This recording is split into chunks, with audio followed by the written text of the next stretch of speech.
Hello all. Welcome to my channel. ఈరోజు kidneys గురించి కొన్ని విషయాలు తెలుసుకుందాం.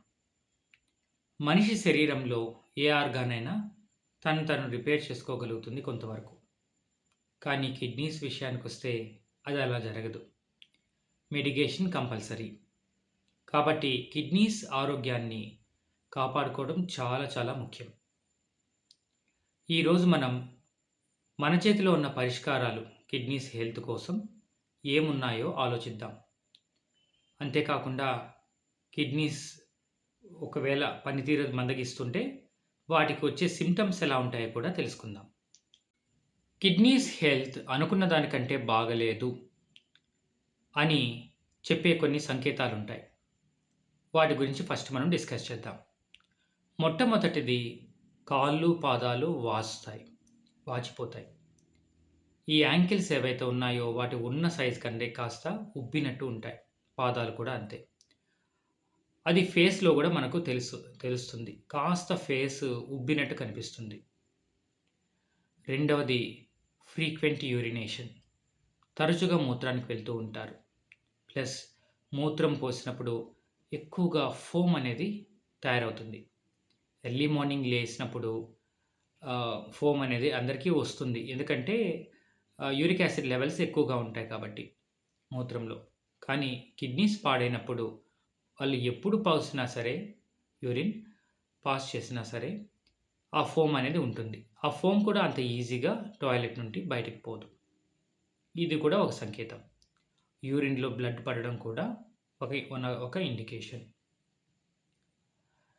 యూరిన్ అవుట్‌పుట్ కూడా తగ్గిపోతుంది. మూత్రం పోసినప్పుడు ఇంకా కాస్త మూత్రం లోపలే మిగిలిపోతుంది. ఇది కూడా వన్ ఆఫ్ ద రీజన్. తరచుగా వామిటింగ్ సెన్సేషన్ ఉండడం కూడా one of the reason. So, ఈ రీజన్స్ అన్నీ కూడా కిడ్నీ ఆరోగ్యం సరిగా లేదు అనడానికి సిమ్టమ్స్. మన లైఫ్ స్టైల్‌ని మనం మార్చుకున్నట్లయితే మన కిడ్నీస్ కూడా మనం ప్రొటెక్ట్ చేసుకోవచ్చు. దాంట్లో ప్రప్రథమమైనది ఏంటంటే ఎక్కువగా వాటర్ తీసుకోవడం, హైడ్రేటెడ్‌గా ఉండడం.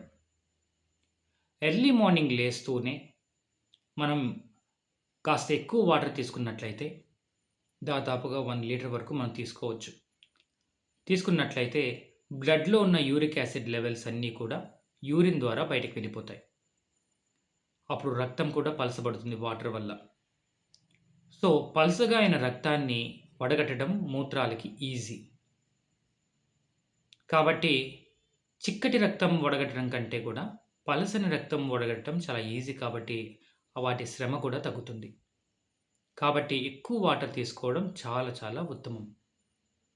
ఇంకా ఫ్లావనాయిడ్ ఫుడ్స్ ఎక్కువగా తీసుకోవాలి. ఫ్లావనాయిడ్ ఫుడ్స్ అంటే అరోమా కలిగినటివి, కలర్ ఉన్నవి, ఎక్కువ యాంటీ ఆక్సిడెంట్స్ ఉన్నవి ఆ food. Leaves, vegetables and fruits.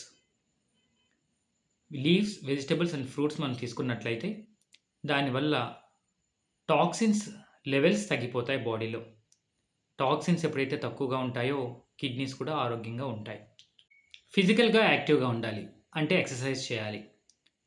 మన బాడీ బాగా అలసిపోయినప్పుడు చర్మం గుండా ఈ స్వేదం అనేది బయటకొచ్చేస్తుంది, చెమట రూపం. ఈ చెమటలో కూడా ఉన్న యూరిక్ యాసిడ్స్ అంతా బయటకొచ్చేస్తాయి. టాక్సిన్స్ కూడా బయటకి క్లీన్ అయిపోతాయి. కాబట్టి మన బాడీలో టాక్సిన్స్ లెవెల్స్ కూడా తగ్గుతాయి యాక్టివ్‌గా ఉండడం వల్ల. దానివల్ల కిడ్నీస్‌కి భారం తగ్గుతుంది. బాడీ వెయిట్ లాస్ అవుతుంది. రక్త ప్రసరణ బాగా జరుగుతుంది. సో, వీటి వల్ల కిడ్నీస్ ఆరోగ్యం కూడా మెరుగుపడుతుంది. బాగా నిద్రపోవాలి. 7-9 అవర్స్ ఫ్రీక్వెంట్‌గా డీప్ స్లీప్ నిద్రపోవాలి. రూమ్ మొత్తం డార్క్ చేసుకున్నట్లయితే ఎటువంటి డిస్టర్బెన్స్ లేకుండా మంచి పరుపు పైన బాగా నిద్ర పట్టేటట్లు సౌకర్యవంతంగా చేసుకొని డీప్‌గా నిద్రపోవడానికి ట్రై చేయాలి. ఎప్పుడైతే నిద్రపోతామో అప్పుడు స్ట్రెస్ లెవెల్స్ తగ్గుతాయి. బ్లడ్ ప్రెషర్ తగ్గుతుంది.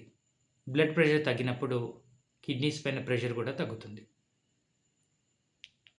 గుండెకు మేలు చేసే ఏ పనైనా సరే కిడ్నీస్ కూడా మేలు చేస్తుంది.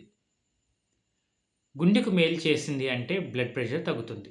సో, బ్లడ్ ప్రెషర్ తగ్గినప్పుడు కిడ్నీస్ పైన ఒత్తిడి కూడా తగ్గుతుంది. స్ట్రెస్ లెవెల్ తగ్గించుకోవాలి. సో, స్ట్రెస్ తగ్గినప్పుడు కిడ్నీ ఆరోగ్యం కూడా బాగుంటుంది. అదేవిధంగా స్మోకింగ్ అండ్ డ్రింకింగ్ 2 కూడా కిడ్నీస్‌కి కూడా హాని చేస్తాయి. కాబట్టి వాటిని కూడా అవాయిడ్ చేయడం చాలా మంచిది. ఇంకా మెడికేషన్. కొన్ని రకాల మెడిసిన్స్ కిడ్నీస్ పైన తీవ్రమైన ప్రభావం చూపుతుంది. అలాంటి వాటిని డాక్టర్ పర్యవేక్షణలో మనం అవాయిడ్ చేసి, వాటికున్న రెమెడీస్ గురించి మనం డాక్టర్ సలహా తీసుకుంటే చాలా మంచిది. ఇప్పటి వరకు మనం డిస్కస్ చేసిన విషయాలన్నీ కూడా కిడ్నీ ఆరోగ్యం పాడు కాకుండా కాపాడదగినవి మాత్రమే. ఒకసారి కిడ్నీ పాడైపోతే, కిడ్నీ పనితీరు మందగించిపోతే దాన్ని రివర్స్ చేసే న్యాచురల్ రెమెడీ ఇంతవరకు రాలేదు. అంతేకాదు కిడ్నీని క్లెన్స్ చేసే న్యాచురల్ రెమెడీ కూడా లేదు. కిడ్నీ హెల్త్ దెబ్బతినింది అంటే ఖచ్చితంగా మెడిసిన్ వాడాల్సిందే. డాక్టర్‌ని కన్సల్ట్ అవ్వాల్సిందే. న్యాచురల్‌గా మనం దాన్ని రివర్స్ చేయలేం.